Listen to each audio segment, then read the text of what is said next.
Guys, hindi halata na medyo antok pa ako. Kasi nga, pinaka third day ko ngayon na nights. Kaya kailangan nating uminom ng ating organic coffee. Para may totally energy. Alam niyo, maganda talaga ang negosyo ko.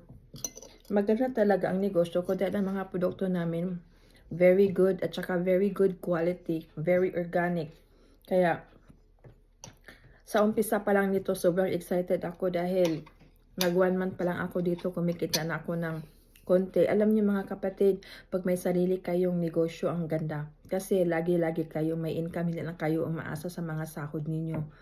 Kada kinsenas, kada katapusan, pagdating ng mga yun, wala na eh.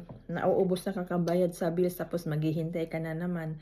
Ang ganda talaga pag may sariling negosyo dahil yung sinasabi na financial freedom, totoo talaga yun. Basta masipag ka lang dito sa negosyo dahil sa lahat naman ng negosyo, kailangang sipagan.